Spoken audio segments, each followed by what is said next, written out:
A paz do Senhor para todos e todas.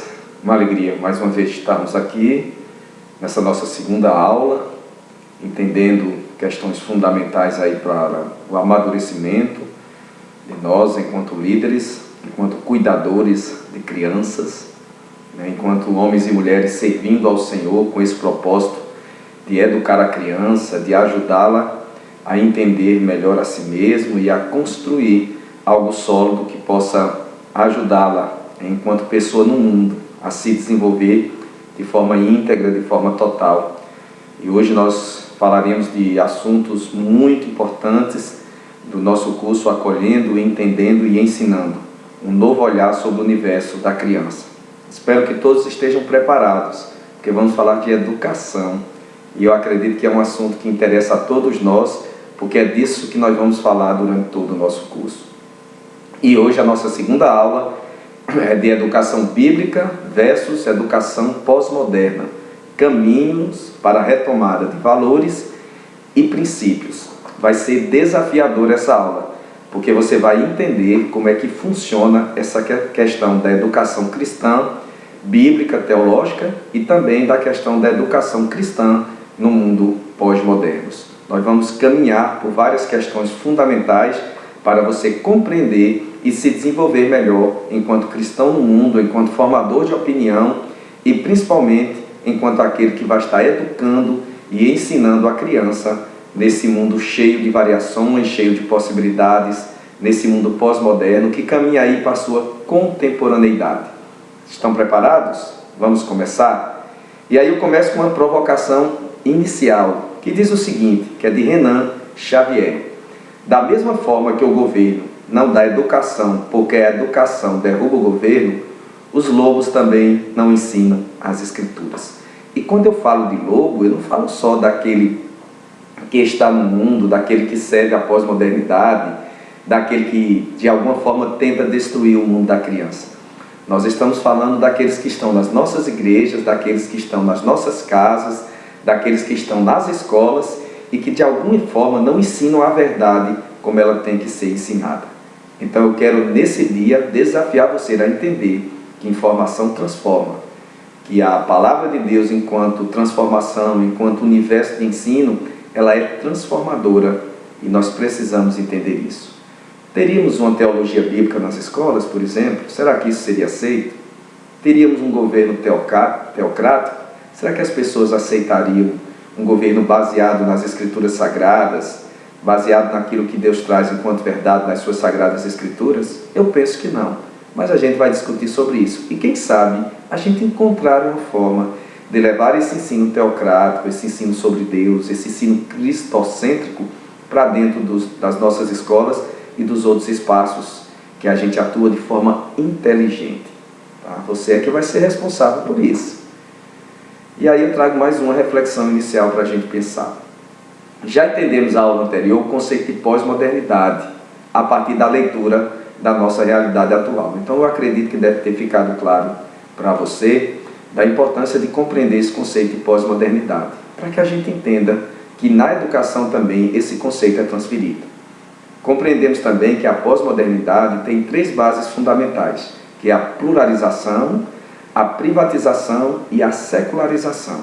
Pluralização no sentido das várias possibilidades, dos vários conceitos, daquela questão de hoje ter muitas possibilidades para o homem absorver e fazer a sua escolha a partir disso, tá bom? Então o que vale é o prazer, a realização dos desejos e de tudo aquilo que ele anseia para a sua vida.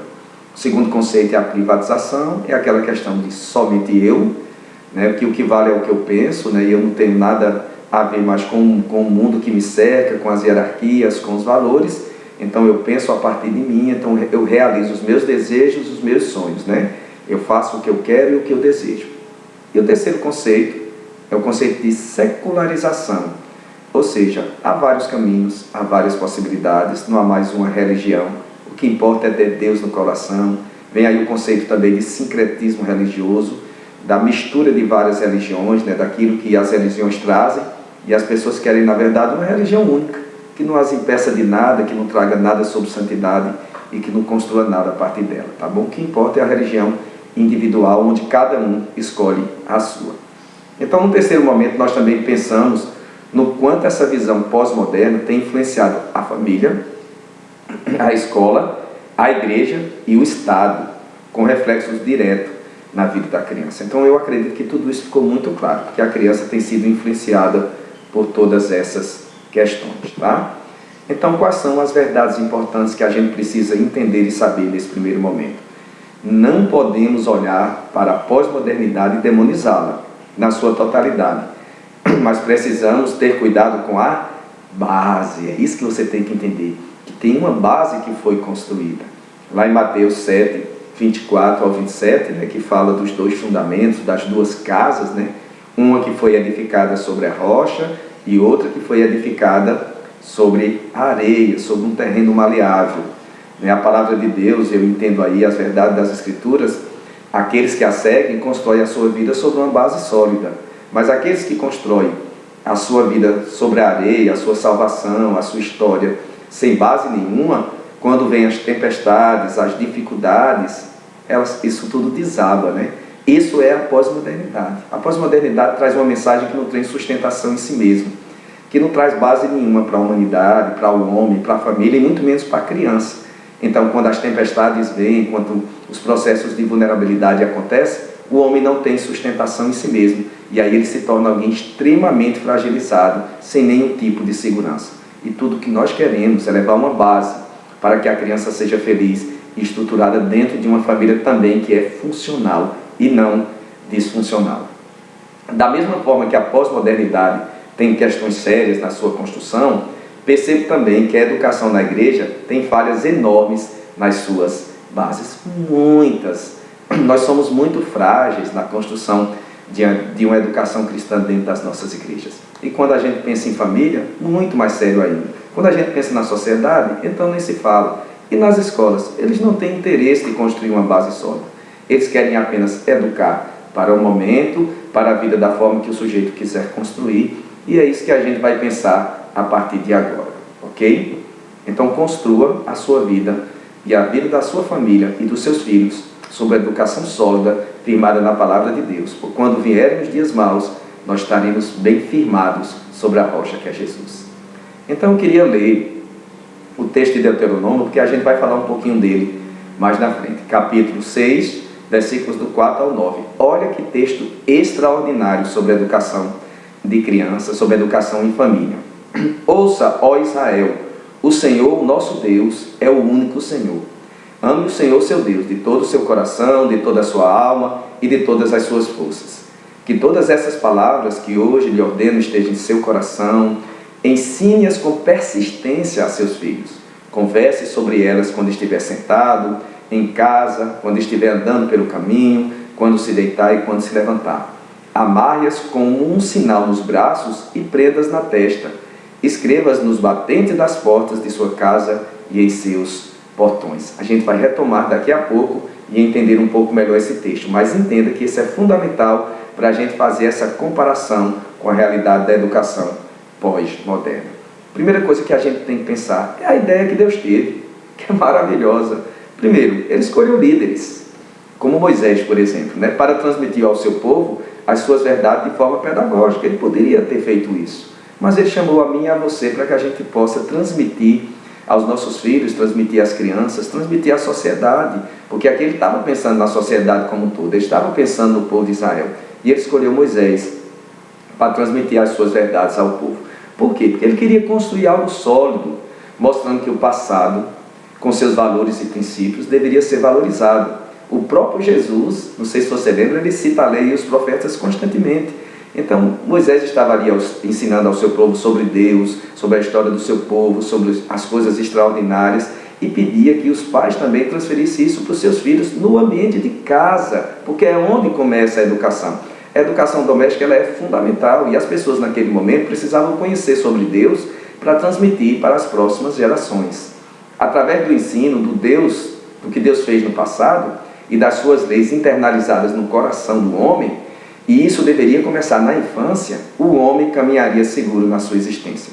Era isso que Deus queria transmitir através da figura de Moisés. Eles precisam disso. se eles querem conquistar alguma coisa, se eles querem ser alguma coisa, se eles quiserem ter uma família sólida, se eles quiserem caminhar comigo, se eles querem uma educação de verdade, eles precisam aprender através de mim, e Moisés transmitir essas verdades através da lei que Deus lhes ensinou e sobre também o conhecimento do próprio Deus. Então, haviam referenciais. Quem era o referencial? Moisés. Havia uma verdade que não mudaria, seus ensinos, e um futuro que lhes seria garantido com Deus. Hoje, não há referenciais, cada um constrói a sua própria história, ou seja, as verdades mudam constantemente, os seus ensinos não são sólidos da pós-modernidade, e não há um futuro nenhum. As pessoas só querem viver o agora, experienciar o agora, sentir prazer como agora. Eles não pensam no futuro com Deus. Talvez próximo da sua morte eles até pensem sobre isso, mas agora eles querem viver. E essa educação pós-moderna ensina que você tem que viver o agora e experimentar de tudo agora, sem pensar no futuro. O futuro deixa para depois. Então a gente precisa nesse momento também comparar os modelos, porque há um choque cultural muito grande de valores e princípios. O ensino pós-moderno preza pela individualização do conhecimento e pela construção do mesmo a partir do indivíduo. É o que o indivíduo constrói, é o que ele pensa, é o que ele entende. Então, a partir disso, ele constrói os caminhos para a sua vida. Na palavra de Deus, a gente não entende assim.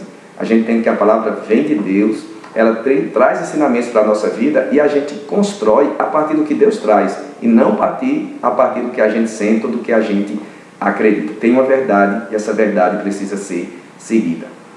Outra coisa importante, existe uma base comum, mas o comum vai ser construído a partir de cada um na pós-modernidade. Não é a partir do todo, não é a partir de uma verdade. Cada um constrói o seu próprio entendimento. Esse é o comum deles. Quando é aceito e validado, ele é compartilhado como verdade, mesmo que tragam prejuízos. E aí quem vai validar isso é o Estado. Ou seja, eles testam, eles veem isso, eles veem aquilo. Então, se é uma coisa que todo mundo tem como comum, que serve para todo mundo, de uma forma pelo menos mais geral, eles colocam como uma verdade. E a partir dali vai ser praticada. E uma coisa que é interessante que a gente vai ver é a força das autoridades que trazem isso, né? E consolidam esse pensamento nas mentes das pessoas. Na perspectiva bíblica, o ensino também tem uma base comum, a pedagogia divina, né? A pedagogia do Deus Todo-Poderoso. Ela não é construída a partir do homem, pois esse homem é pecador, ele não tem nada no seu coração que seja bom. Como é que esse homem que é cheio de pecado, de coisas ruins no coração, que não tem nada de bom dentro dele, pode construir alguma coisa sólida, que vai transformar a vida, que vai ser uma mensagem transformadora, né? E nesse caso, é a partir do próprio Deus, e essa verdade ela é imutável, não vai ser hoje, amanhã é outra, não vai surgir uma outra pessoa desconstruindo isso e construindo outra ideia. A verdade de Deus, ela é imutável, ela é eterna, ela não muda de geração para geração. E o homem, ele até pode construir a sua própria verdade, mas a história tem mostrado que não funciona. Os homens e suas verdades, elas nunca funcionaram, né? Algumas coisas, lógico, que são pensados e repensados a partir de um entendimento bíblico, lógico, ela constrói alguma coisa, modifica a vida, modifica a família, mas quando o homem constrói o seu próprio conhecimento, ele está fadado ao fracasso, porque não tem sustentação em si mesmo, tá? Então, continuando nessa questão da comparação com os modelos, né? Através da forma como as crianças eram educadas, na época do Antigo e do Novo Testamento, iremos promover algumas reflexões, né? Comparando-as com as bases pós-modernas. Isso é muito importante. Preste muita atenção naquilo que eu vou trazer para vocês nesse momento. Então, quais são as questões importantes aqui? É preciso identificar que conceitos são esses e valores que estão sendo ensinados. Quais os contravalores que a escola tem colocado na mente do nosso coração, das nossas crianças? Você está preocupado com isso? Você tem comparado aquilo que a escola tem ensinado com aquilo que as Escrituras Sagradas têm ensinado? Você tem conversado sobre os seus filhos para combater isso, né? Sempre que o conteúdo for contrário ao que está sendo trabalhado em casa, o que está sendo ensinado pela Palavra de Deus? É lógico que não. Porque a gente não está preocupado, a gente muitas vezes nem conhece.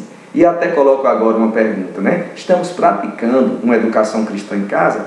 Se a gente não pratica uma educação em casa, como é que a gente vai identificar, como é que a gente vai comparar e como é que a gente vai combater? Eis o desafio para você, que é pai, que é mãe, que é professor, que é educador, que é líder, que é pastor, que é pastora de criança. Vocês precisam acordar nesse sentido, que tem que começar essa prática em casa.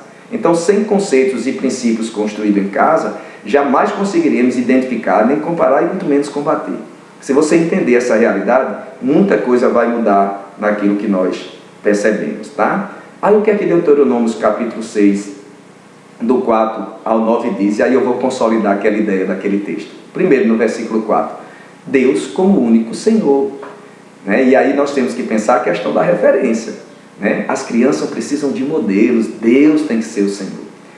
As crianças precisam de referenciais, tem que ser você em casa, a partir de uma experiência que você vive com Deus, e essa experiência tem que ser transformadora, porque as crianças elas precisam copiar modelos. E o texto diz, Deus tem que ser o Senhor. Versículo 5, ame de todo o coração, de toda a alma, de entendimento, de toda a força, é a totalidade do sujeito. Ou seja, a criança precisa ser acolhida e entendida na sua totalidade. A criança é um todo, como nós já conversamos na aula anterior, ela é constituída a partir desse todo também. Então, nesse momento, Deus está dando um ensino aqui extraordinário, que a gente tem que pensar toda essa totalidade. E essas palavras, no versículo 6, diz que elas têm que estar internalizadas, elas têm que estar no coração e não somente no entendimento. E o coração é o centro das emoções desse contexto aqui do Antigo Testamento. A gente precisa ter equilíbrio nas ações e nas emoções. Como é que a gente consegue isso? Com ensino, com doutrinamento e com cuidado, com acolhimento, com amor. No versículo 7, ensinar com persistência, ou seja, repetição em vários espaços. E o que é que o texto diz? Sentado em casa, andando em sociedade e realizando atividades simples da vida, eu tenho que fazer o que a Bíblia diz. E isso é responsabilidade dos pais ensinar. E no versículo 8 e 9, o que é que diz?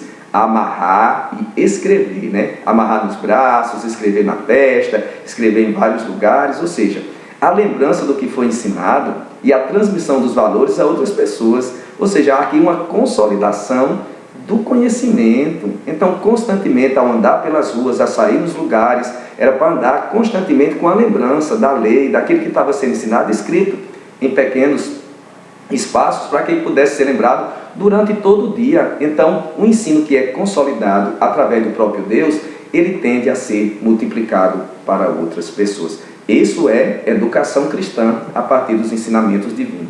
E a pós-modernidade, o que ela oferece? Primeiro, a desconstrução de modelos. Nada é mais tido como referência. Isso inclui família, hierarquias, Deus, religião, entre outros. Esses modelos para a pós-modernidade, eles não existem mais. Então, as pessoas e as crianças não vão ser educadas para isso. Elas vão ser educadas para desconstruir tudo isso e viver segundo a sua própria vontade. Está na base da educação que é tida nas nossas escolas, nas nossas universidades. Não é à toa que quando os nossos filhos chegam na universidade, diz uma pesquisa que 65% desistem de viver a fé, desistem daquilo que supostamente aprenderam na igreja, tá? Muitos desistem e vão defender outras causas, viram ativistas de outras ideologias que são totalmente contrárias às Sagradas Escrituras. Onde é que está a falha disso tudo? É isso que você tem que entender. Até entendo que os valores e princípios são trazidos, mas não como verdade, e sim como possibilidade. Eles trazem valores, eles trazem princípios importantes, mas não trazem como verdade. O que é que eles dizem? Tá aí essa informação, você faz dela o que você quiser. Então cabe ao sujeito escolher e acolher essa verdade para a vida dele ou não. Mas isso não é trabalhado para que ele não viva isso, internalize isso, seja isso. Você escolhe se você quer ser ou não. Então não há espaço para a fé, principalmente isso, viu? Mas apenas para a razão. Aquilo que é testado e explicado, né, empiricamente, né, dentro de laboratório, de forma de pesquisa, é que é validado. A fé é colocada no campo do privado. Eles vão chegar na faculdade, nas escolas, vão dizer, não, isso é uma questão sua. A fé é uma questão sua, o que vale aqui é a razão. Porque a fé ela não se explica. E aí a razão é que prevalece em todos esses espaços. E como é que a criança vai crescer dentro da escola sem nenhum tipo de referência com relação à fé? Ela vai acabar, em algum momento, abandonando se nós não construímos isso em casa. Nós não estamos negando a razão é importante. Mas pensamos no equilíbrio entre os modelos, entre cada um desses modelos. Eles criticam a fé, mas não aceitam as críticas sobre a razão. Porque toda vez que a gente coloca a fé em qualquer debate, eles dizem, não, isso aí é um problema seu, não vamos discutir isso à luz da fé. E nós, como teólogos, precisamos estar preparados, né? Nos espaços onde eu tenho tido a oportunidade, eu tenho defendido a fé, mas com consistência, Por isso que eu estou desafiando vocês a estudarem, para tudo aquilo que vocês estão aprendendo aqui, seja uma coisa consistente, para que vocês possam debater em outros espaços. E aí é importante a leitura, a busca de outros livros. Nas nossas referências, tem referências bibliográficas, tem muito conteúdo para você estudar, além de outros livros que você precisa buscar também. Tá bom? Então as nossas crianças vão vivenciar tudo isso. Esqueça, elas vão vivenciar tudo isso. Então nós temos que prepará-las para ela enfrentar esse mundo com muito mais segurança. Ok? Então na pós-modernidade também, a família não participa da construção de um modelo para trabalhar o caráter da criança e pouco interagem com o modelo da escola. Pior ainda, a família não vai nem lá depois de tudo isso construído. Os projetos políticos pedagógicos da escola são construídos a partir do que eles acreditam dentro de uma base nacional comum. A família participa desse processo? Não. Quem é que participa desse processo? Os historiadores, os filósofos, os psicólogos, os mestres e doutores, as pessoas que conhecem sobre a educação. E a gente precisa entender que a gente não participa disso, mas a gente pode intervir nisso participando na escola quando a gente entender que alguma coisa vai contrária àquilo que você acredita. Senão, o seu filho vai absorver tudo isso, as nossas crianças vão absorver tudo isso. Então, Deus manda Moisés ensinar os pais a andar, sentar, levantar, caminhar com a criança, ser modelo para elas, apresentá-las Deus como Senhor. Esse é o modelo. Se a gente não fizer isso, os nossos filhos vão ser engolidos. Nós já estamos sendo, que dizemos ser maduro, imagina os nossos filhos. Então essa terceirização de conhecimento é muito perigosa. A escola tem o seu valor, claro que tem, porque foi nela que eu estudei também e me formei. Mas a gente precisa muito cuidado com o discurso que está aí fora. Sabemos que a escola tem muita coisa boa, mas nossa atenção precisa estar redobrada. Por isso que é importante estar sempre conversando com seu filho para saber o que está acontecendo, o que ele tem aprendido, para ele não chegar confuso em casa e você não tirar dúvida nenhuma. Daqui a pouco ele vai abandonar Deus por falta de uma construção dentro do seu lar. O debate sobre a educação pós-moderna só acontece no campo filosófico. Precisamos também de uma teologia da educação. Quem está construindo isso? Os nossos pastores estão construindo isso? Nós, enquanto teólogos, estamos construindo isso. Estou eu aqui lutando para tentar construir alguma coisa diferenciada. Mas nós participamos dos debates, você participa do debate. O que é que você está construindo, então, de sólido nessa área? Eis o desafio. Tá? Então vamos aprofundar um pouco mais algumas questões aqui. Segundo Oliveira, a educação é diálogo, na medida em que os sujeitos buscam a significação para a sua realidade. E ela não pode ser dada de forma autoritária, mas tem que abarcar um sentido para a realidade do aluno.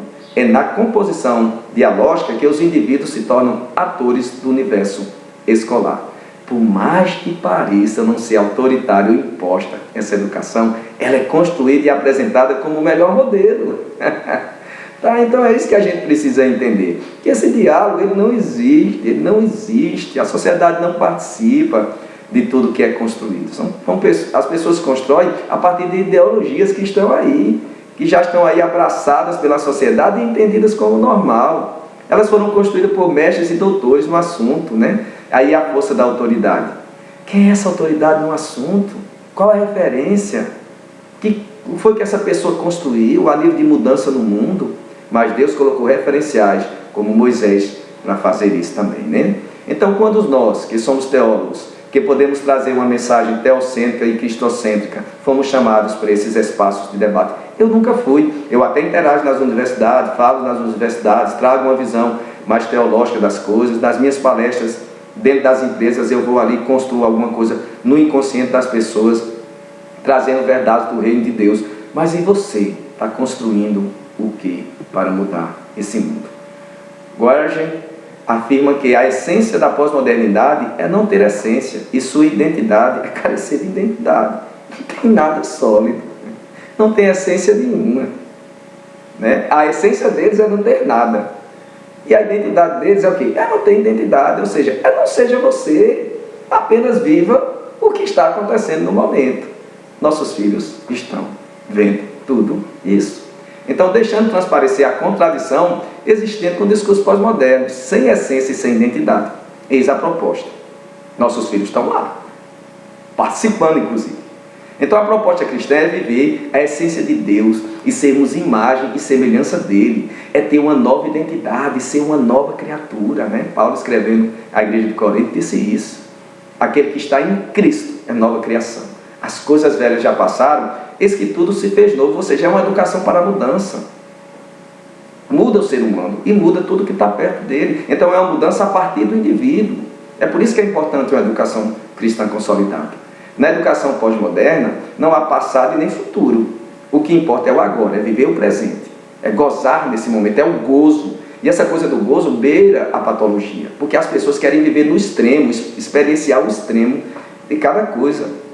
O construir para si, a partir de ideologias que surgem todos os dias, é a máxima de hoje. Todo dia surge uma nova ideologia e a educação é construída sobre essa nova ideologia para que as pessoas aceitem o que está sendo trazido.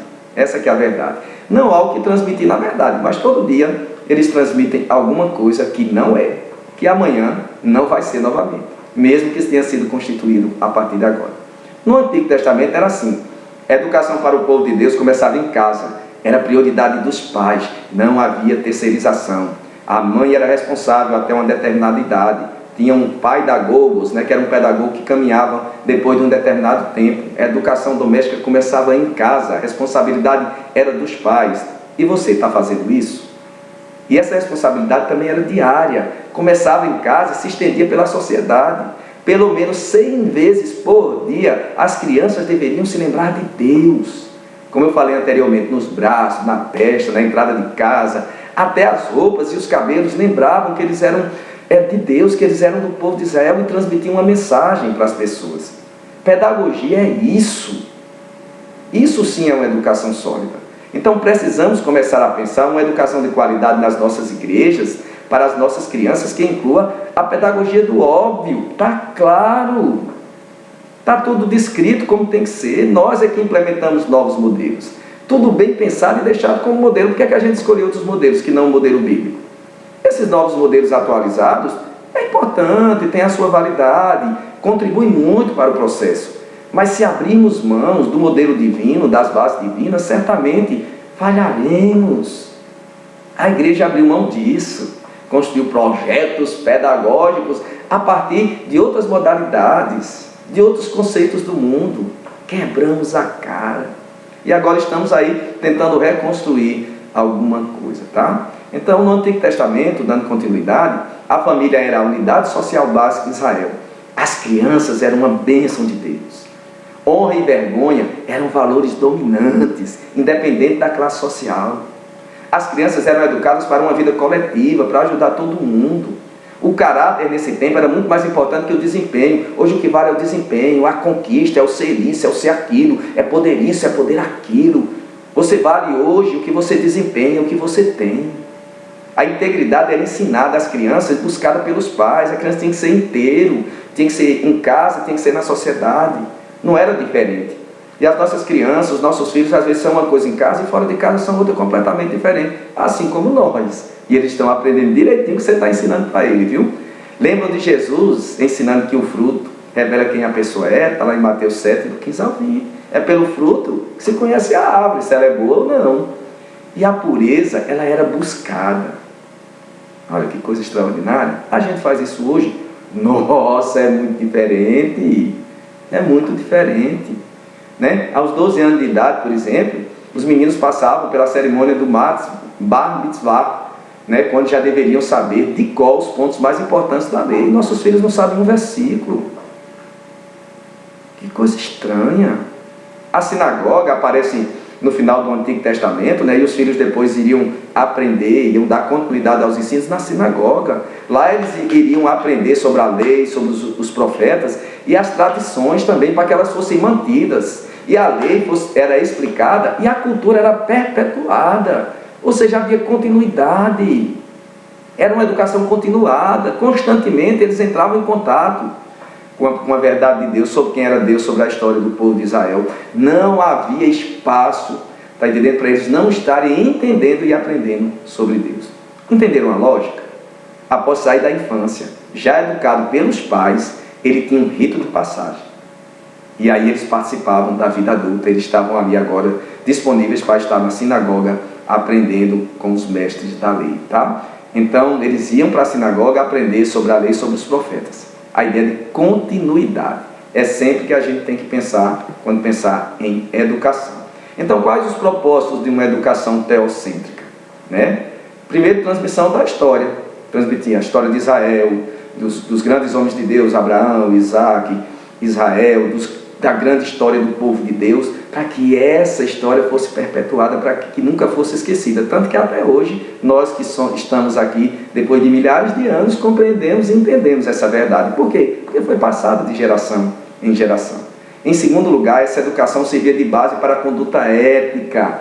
A ética dos hebreus, meu irmão, era voltada para o viver feliz. E esse viver feliz era baseado na obediência a Deus. Quando eu obedecia a Deus, eu era feliz. E é ou não é verdade? Quando a gente obedece a Deus, a gente não é muito mais feliz? A nossa casa também, o nosso casamento também, os nossos filhos também, quando eles são obedientes. Então, qual é a base da educação hoje no tocante à felicidade? É o ter, é o conquistar, é ter a melhor profissão, mesmo que aquela profissão não seja uma vocação minha. O que importa é que eu ganhe dinheiro, porque se eu ganhar dinheiro eu vou ser feliz. Não é bem assim não. A questão é quem domina quem. E os nossos filhos precisam entender isso e serem educados nessa área também. Então havia um sentido muito amplo de comunidade na educação dada. As pessoas serviam a família, serviam a sociedade, a partir da sua profissão. As tradições eram respeitadas constantemente. A gente abriu mão de tudo isso. E hoje pagamos um preço alto por todas essas coisas. E aí, caminhando já um pouquinho para o final, a gente precisa fazer algumas reflexões aqui.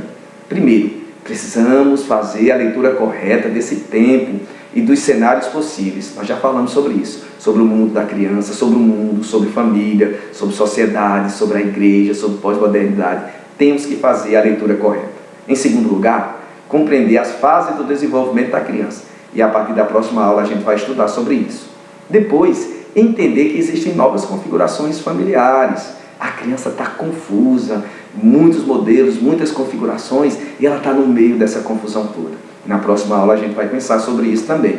E buscar parcerias, por que não? Família, igreja, escola, sociedade, tudo isso vai ter impactos muito positivos na vida das nossas crianças, tá? Então, para a gente fechar esse momento, eu vou citar Adam, né, quando ele diz: as crianças vivem em um mundo de imaginação e sentimento. Elas revestem um objeto mais insignificante com qualquer forma que lhes agrade e veem nele aquilo que desejam ver. Agora pensa bem, como a criança que você cuida te vê? Como é que ela te percebe? Amoroso, cuidadoso, dedicado, amável? Você realmente influencia de alguma forma a vida dessa criança? Você é um referencial para ela? Você já parou para pensar se essa criança tem referenciais em casa? Entenda que não é só o que você ensina, é o que você é e significa para essa criança. Se você entender isso, você vai ajudá-la em, tá? Então, é tempo de mudar a nossa visão para a gente compreender as verdades de Deus, né? Tá aí algumas bibliografias para você ler, para você entender esse momento, tá? Então, que nesse momento Deus abençoe a tua vida, tá? Assista com tranquilidade esse vídeo, reflita com o material do e-book, para que no momento das discussões a gente possa pensar junto. Então, até a nossa próxima aula, tá bom? E que Deus te abençoe em nome de Jesus.